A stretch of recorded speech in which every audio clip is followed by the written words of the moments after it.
মাননীয় স্পিকার, সরকারি দল বিরোধী দল উভয়ই চায় দেশ সমৃদ্ধশালী হোক, দেশ সামনের দিকে এগিয়ে যাও।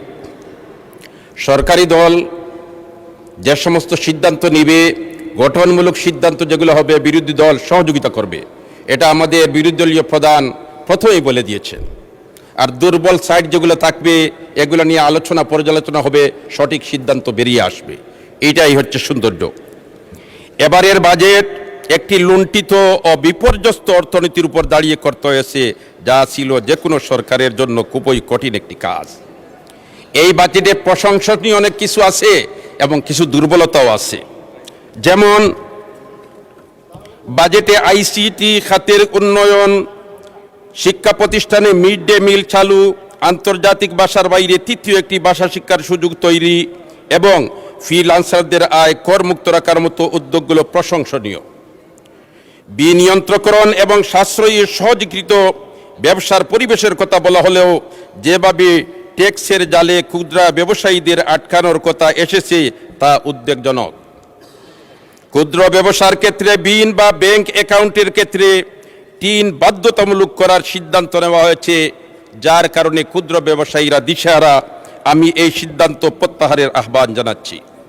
মাননীয় স্পিকার, এই বাজেটে ছোট বড় গোষ্ঠী সম্প্রদায়ের জন্য নানা বরাদ্দ রাখা হয়েছে, যার কারণে মাননীয় অর্থমন্ত্রীকে সাধুবাদ জানাই। তবে এই বাজেটে বাংলাদেশের কওমি মাদ্রাসা যেগুলো আছে, এই কওমি মাদ্রাসা প্রায় 40,000 মাদ্রাসা এবং 10 লক্ষ শিক্ষক এবং 60 থেকে 70 লক্ষ শিক্ষার্থী আছে, এদের জন্য কোনো বরাদ্দ নেই। কওমি শিক্ষাধারাকে এগিয়ে নেওয়ার জন্যে আমি বরাদ্দ চাই। মাননীয় স্পিকার, আমি নির্বাচিত এলাকা আমার জকিগঞ্জ কানাইঘাট, যেহেতু সময় কম বিদায় আমার কথা কিছু বলতে হবে। আমার নির্বাচনী এলাকার রাস্তাঘাটগুলোর অবস্থা অত্যন্ত ভঙ্গুর। এমত অবস্থায় মাননীয় এলজিডি মন্ত্রী আমার রাস্তার জন্যে 2টি রাস্তা কানাইঘাট এবং জকিগঞ্জে বরাদ্দ দিয়েছেন, এজন্য আমি সংশ্লিষ্ট মন্ত্রী মহোদয়কে ধন্যবাদ জানাই। সাথে সাথে আমি পানি সম্পদ মন্ত্রীকেও ধন্যবাদ জানাই, তিনিও নদীবাঙ্গনের জন্য ব্যবস্থা নেওয়ার পদক্ষেপ নিয়েছেন। তবে আমি একথা বলতে চাই, এই কাজগুলো যাতে পুঙ্খানুপুঙ্খভাবে হয়, মনিটরিংয়ের গুরুত্ব সহকারে ব্যবস্থা নেওয়ার জন্য আমি আহ্বান জানাচ্ছি। মাননীয় স্পিকার, আমার নির্বাচনী এলাকায় একটি ইউনিয়ন আছে, লক্ষ্মীপ্রসাদ ইউনিয়ন, কানাইঘাট উপজেলায়। সেটার সাথে কিন্তু আমাদের বাংলাদেশের যোগাযোগ নদী স্থায়ী স্থলভাবে কোনো রাস্তা নাই। 3 দিকে নদী বেষ্টিত, একদিকে স্থলপথ আছে, এটা কিন্তু ভারত।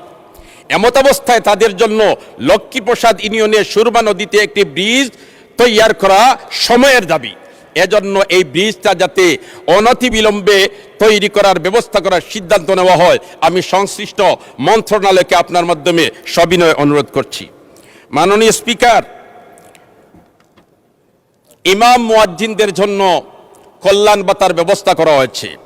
আমি চাই মাননীয় প্রধানমন্ত্রী এই ব্যবস্থাটা যাতে সব মসজিদ এবং সব মসজিদের ইমাম এবং খতিবদেরকে যাতে দ্রুত সময়ের মধ্যে দেওয়া হয়, এই ব্যবস্থা নেওয়া হোক। মাননীয় স্পিকার, মাদকের সয়লাভ ইতিপূর্বে অধিবেশনে অধিকাংশ মাননীয় সদস্যবৃন্দ আলোচনায় উত্থাপন করেছেন।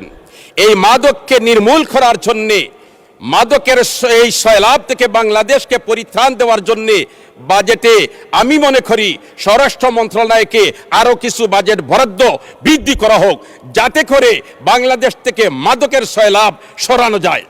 এই মাদকের সন্ত্রাস বা মাদকের এই সয়লাভ থেকে বাঁচাতে হলে আইন শৃঙ্খলা বাহিনী যারা আছেন তারা কিন্তু কঠোর পদক্ষেপ নিতে হবে। এই কঠোর পদক্ষেপ নিতে হলে তাদের জন্য যোগাযোগ ব্যবস্থা যেগুলো আছে, রাস্তা, এগুলা কিন্তু ভালো থাকতে হবে, কারণ আইন শৃঙ্খলার সম্পর্ক রাস্তাঘাটের সাথে ওতপ্রোতভাবে জড়িত। স্পিকার, এবারের বাজেটের প্রধান ক্ষতিকর দিকগুলো মধ্যে রয়েছে উচ্চ মূল্যস্ফীতির কারণে নিত্যপণ্যের বাজারে চাপ বৃদ্ধি করবে, রাজস্ব আদায়ের উচ্চাভিলাষী লক্ষ্যমাত্রার ফলে সাধারণ মানুষের উপর পরোক্ষ করের চাপ বাড়ার আশঙ্কা রয়েছে এবং কালো টাকা সাদা করার সুযোগ রয়েছে।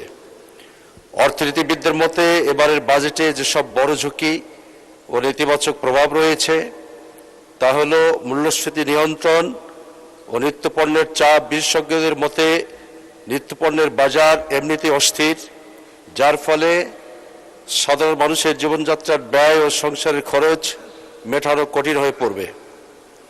বড় ও দীর্ঘস্থায়ী ঘাটতি সুদের হার বাড়িয়ে দেয়, বিনিয়োগ কমিয়ে দেয় এবং এমন এক ঋণের বোঝা তৈরি করে যা সরকার এবং করদাতাদের পক্ষে বহন করা অত্যন্ত কঠিন হয়ে পড়ে। বিশাল এই ঘাটতি মেটাতে ব্যাংক থেকে অতিরিক্ত ঋণের বোঝা নির্ভরতা করবে এবং সাধারণ মানুষের জীবনযাত্রার ব্যয় বেড়ে যাবে। মাননীয় স্পিকার, আজকে বর্তমান সরকারের ঋণ 21 ট্রিলিয়ন অর্থাৎ 21 লাখ কোটি টাকারও বেশি, যা মোট দেশজ উৎপাদনের জিডিপি প্রায় 38.9% থেকে 41-এর মধ্যে অবস্থান করছে। বৈদেশিক ঋণের পরিমাণ 78 বিলিয়ন মার্কিন ডলার। 2026 সালের ফেব্রুয়ারি মাসের তথ্য অনুযায়ী বর্তমান সরকারের বৈদেশিক ঋণের পরিমাণ 7,806 কোটি টাকা মার্কিন ডলার, যা দেশের জনগণের কাঁধে বৈদেশিক ঋণের বোঝা বহন করতে হবে। মাননীয় স্পিকার, সেই সাথে একটু দৃষ্টি আকর্ষণ করে বলতে চাই, আমাদের এই পার্লামেন্টে বিভিন্ন জনকে দোষারোপ করে কথা বলা হয়। সেক্ষেত্রে আমি বলতে চাই, যখন বলা হয়েছে যে জনাব ফখরুল ইসলাম যেমন ইসলাম নন, জামাতে ইসলামী ইসলাম নন, তাহলে অন্তত সরকার দেশের সকল ইবতেদায়ী মাদ্রাসা সরকারিকরণ করে প্রমাণ করুক যে তারা ইসলাম বান্ধব সরকার। মাননীয় স্পিকার, প্রত্যেক জেলায় সরকারি স্কুল কলেজ রয়েছে, কিন্তু দুঃখজনক হলে সত্য এবারে যদিও কারিগরি ও মাদ্রাসা বিভাগে কিছু বাজেট বৃদ্ধি করা হয়েছে, কিন্তু ইবতেদায়ী মাদ্রাসাগুলোকে সরকারিকরণের কোনো ব্যবস্থা আছে কিনা আমরা এখনো বোধগম্য আমাদের হয়নি। এবং আমরা আজকে এই মহান সংসদে দাঁড়িয়ে বলতে চাই, বাংলাদেশ মুসলিম অধ্যুষিত দেশ, এদেশের শতকরা 90 কিংবা 92% মুসলমান। এদেশের আর্থসামাজিক উন্নয়নে মুসলমানরা যে ভূমিকা রাখে, তাদের প্রাক প্রাথমিক হিসাবে নৈতিক মূল্যবোধ শিক্ষা দান করা হয়ে থাকে মাদ্রাসা শিক্ষা ব্যবস্থাপনা থেকে। সুতরাং প্রত্যেকটি উপজেলায় একটি করে মাদ্রাসাকে সরকারিকরণ করার আমি প্রস্তাবনা পেশ করছি।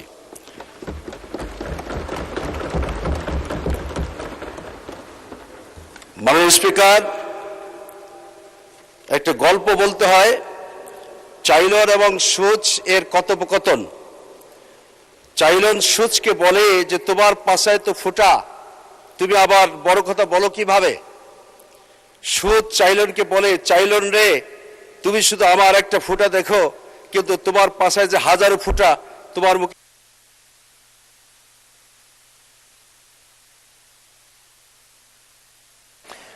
ধন্যবাদ মাননীয় সদস্য। আচ্ছা, 2 মিনিট আরো বলেন। মাননীয় স্পিকার, আমি যেটা বলতে চেয়েছিলাম, একটি উদাহরণস্বরূপ চাইলন এবং সুচের কথোপকথন। চাইলন সুচকে বলেছিল যে তোমার পাছায় তো ফুটা, তুমি আবার বড় কথা বলো কিভাবে? সুচ চাইলনকে বলে, চাইলন রে, তুমি শুধু আমার একটা ফুটা দেখে আশ্চর্য হচ্ছ, কিন্তু তোমার পাছায় যে হাজারো ফুটা, সেক্ষেত্রে তোমার কোনো নজর নাই। মাননীয় স্পিকার, মাননীয় সংসদবৃন্দ, এখানে যারা রয়েছেন সংসদ সদস্যগণ, আমি সকলের দৃষ্টি আকর্ষণ করতে চাই, সরকার এবং বিরোধী দলের সবাই মিলে কিন্তু সরকার ব্যবস্থাপনা, আমরা চাই যে সবাই সহমত পোষণ করে সকলের ভদ্রতা ভব্যতা রেখে মহান সংসদে আমরা জনগণের ভোটে নির্বাচিত হয়ে এসেছি কথা বলার জন্য, এলাকার উন্নয়ন করার জন্য এবং দেশের আর্থসামাজিক উন্নয়নে গরিব দুঃখী মেহনতি মানুষের জন্য আমরা কি করতে পেরেছি সে বিষয়গুলো আমাদের আজকে ভাবা দরকার। আমি সেই ক্ষেত্রে আমার এলাকার কিছু কথা তুলে ধরতে চাই। জোবার ও টিমলা উপজেলার পরোক্ষ প্রত্যক্ষভাবে 74% মানুষ কৃষিকাজের সাথে যুক্ত। এখানকার প্রধান কৃষি ফসলগুলো হলো ধান, পাট, তামাক, আলু, হলুদ, মরিচ, তরমুজ সহ প্রায় 25,100 হেক্টর জমিতে আবাদি জমি প্রচুর পরিমাণে শাকসবজি সহ ফলানো হয়। কিন্তু অত্যন্ত দুঃখজনক, সরকারিভাবে এখনো এই সকল শাকসবজি এবং ফলমূল সংরক্ষণের জন্য কোনো হিমাগারের ব্যবস্থাপনা করা নেই।